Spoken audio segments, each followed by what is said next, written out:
Hello friends, आपको अगर ये ड्रामा पसंद आ रहा है तो प्लीज़ मेरे चैनल को सब्सक्राइब कीजिए।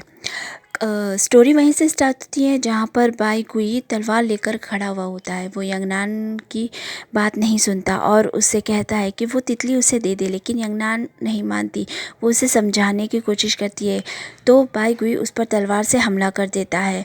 वो नीचे गिर जाती है और बाई गुई जो होता है वो जाने लगता है। तब यंगनान उस तलवार पे लगी हुई उस पत्थर को पकड़कर खींच लेती है और वो वहीं पर बेहोश होकर गिर जाती है। बाई गुई और चिलियान वहाँ से चले जाते हैं। पीछे से यिंगची भागता हुआ आता है। वो यंगनान को गोद में लेकर कहता है कि मैं तुम्हें सुशान ले चलता हूँ, तुम जल्दी ठीक हो जाओगी। वो कहती है नहीं भाई, मुझे घर ले चलो। और फिर जो यिंगची होता है वो उसे गोद में उठाकर और घर की तरफ दौड़ता है। पूरे रास्ते वो उससे बातें करते करते उसे घर ले जाता है। घर ले जाकर वो उसे लिटा देता है और अपनी माँ से कहता है कि इसकी अच्छे से देखभाल करे, और ख़ुद कहीं जाने लगता है। तो उसकी माँ पूछती है कि क्या हुआ, तुम कहाँ जा रहे हो। वो कहता है मुझे किसी से कोई सवालात करने हैं, इसलिए मुझे जाना ही पड़ेगा, आप इसका ध्यान रखिएगा। ऐसा बोलकर यिंगची वहाँ से चला जाता है।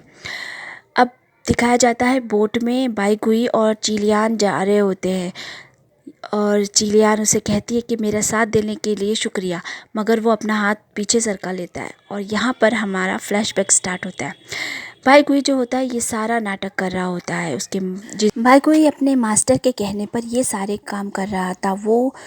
उन्होंने उससे कहा था कि हमें पहले शाह के महल का पता लगाकर उस पर हमला करना चाहिए और हमें अपनी प्रतिष्ठा पहले बढ़ानी चाहिए, ना कि सुशांत को मौका पहले देना चाहिए। सेंशु भी कुछ है, हमें ये करके दिखाना होगा। बाई गुई वो कहता है कि नहीं मास्टर, ऐसा करना मुश्किल है।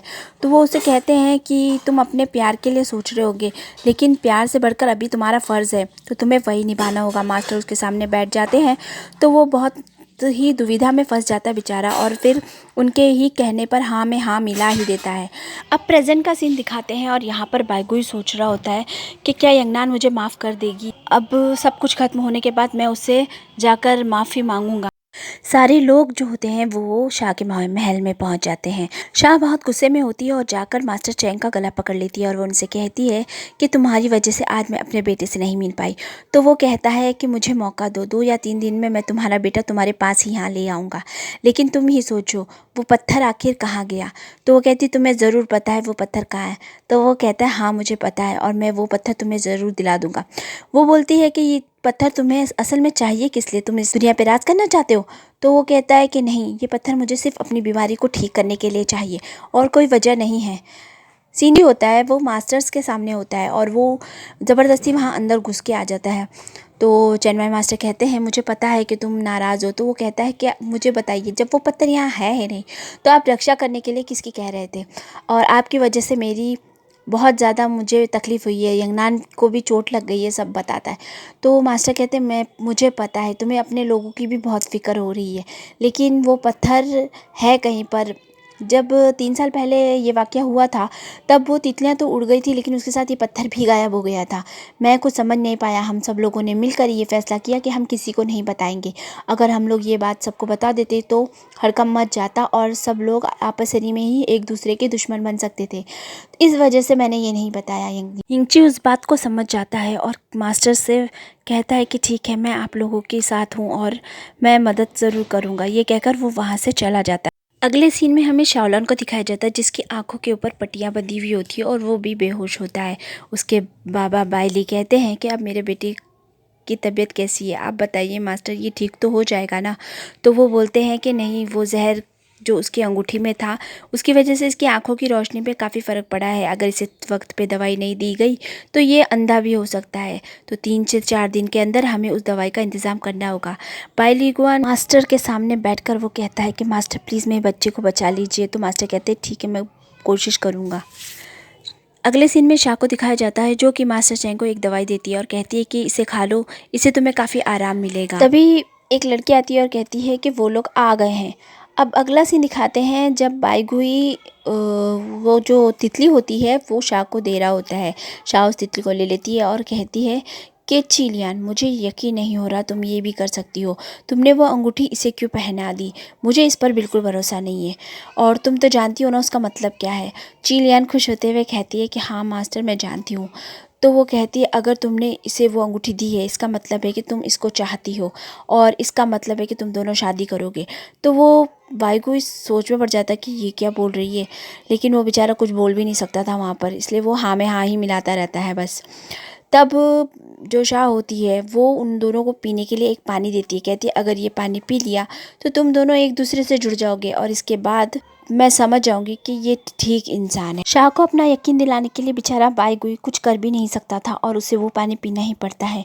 दोनों पानी पी लेते हैं और शाह को यकीन हो जाता है कि ये ठीक है। तो वो कहती है जाओ इसे अपने कमरे में ले जाओ, और फिर वो दोनों वहाँ से निकल जाते हैं। बाहर जाकर बाईगुई जो होता है वो अंगूठी उतार के चियान को दे देता है, और वो कहता है कि इसे तुम रख लो। वो कहती नहीं, अब हम दोनों सच में जुड़ चुके हैं, और ये अंगूठी अभी तुम्हें ही रखनी चाहिए वरना फिर से कोई शक करेगा। वो बेचारा रख लेता है और दोनों वहाँ से निकलते हैं।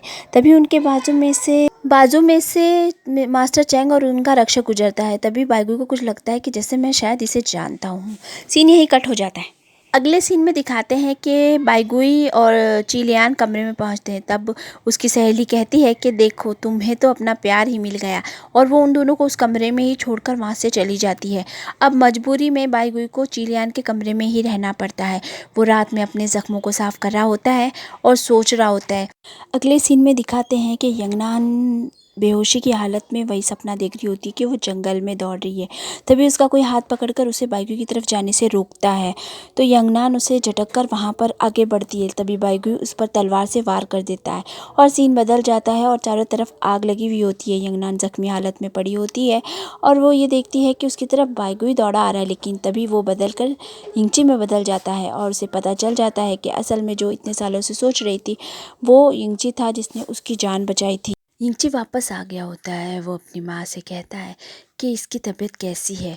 तो उसकी माँ बताती है कि मैंने ज़ख्म पर दवाई तो लगा दी है, लेकिन अभी भी ये होश में नहीं आई है। तो वो कहता है कि मैं कभी नहीं चाहता था कि ऐसा हो, इसे चोट लगे।